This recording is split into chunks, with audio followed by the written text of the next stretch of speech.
கும்பராசி பெண்களுக்கு குடும்பத்துல இனி பிரச்சனையெல்லாம் வராதுன்னு சொன்னீங்க. இதுக்கு முன்னாடி இன்லாஸ்ல ப்ராப்ளம்லாம் இருந்திருக்குன்னு சொல்லியிருப்பாங்க. இனியும் வராம இருக்கிறதுக்கு சான்சஸ்லாம் இருக்காங்க? கும்பராசி பெண்களுக்கு இன்லாஸ்ட்ட மட்டும் பிரச்சனை ம். இருந்தா பரவால்ல. தேர்ட் பெர்சன்ஸ்னாலே நெறைய பிரச்சனை இருக்கு. சம்பந்தமே இல்லாத நெய்பர்ஸ் எல்லாம் கூட குடும்ப வாழ்க்கையில இன்வால்வ் ஆன கதை தான் கும்பராசி பெண்களோட ஒரு மோசமான கதை. ஸோ இதெல்லாம் எவ்வளோ ஒரு மோசமான ஒரு நிலைமை இல்லையா? ஏன்னா தேர்ட் பெர்சன்ஸ் இன்டர்ஃபரன்ஸ் அப்படிங்கிறது பர்சனல் லைஃப்குள்ள வரும்போது என்னென்ன சேலஞ்சஸ் எல்லாம் இருக்குங்கிறது எல்லாருக்குமே தெரியும்.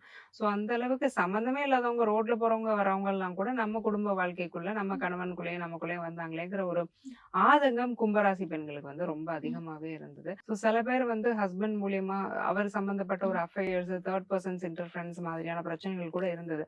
ஏன்னா ராசியிலே ராகு இருக்கும்போது இந்த மாதிரியான விஷயங்கள் நம்மள வந்து நெருக்கும். ஸோ ராகு அப்படிங்கிறவர் என்னன்னா வேற்று பெண்கள். ஸோ அவங்க மூலியமா குடும்ப வாழ்க்கையில ஒரு பிரச்சனை. இது எல்லாமே கும்பராசி பெண்கள் சந்திச்சுட்டு இருந்தாங்க. அது எல்லாமே விலகக்கூடிய ஒரு அம்சம் தான் இந்த ஒரு வருடம். ஏன்னா ராகு வந்து ரொம்ப கம்மியான டிகிரீஸ்ல தான் கும்பத்துல வந்து ரிவர்ஸ்ல உள்ள வந்துட்டு இருக்கிறாரு.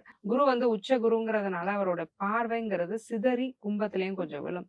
ஸோ அதனால ராகுவுக்குமே ஒரு நல்ல ரிலீஃப கொடுக்கறதுனால பல வகையிலையும் கும்பராசி பெண்கள் குடும்ப அமைப்புகள்ல நிம்மதியா இருக்கக்கூடிய ஒரு வருடமா இந்த வருடம் அமையுது. ஆச்சி மசாலா. எந்த சமையலும் ருசி தேடும் ரகசியம் 20 ரூபாய்.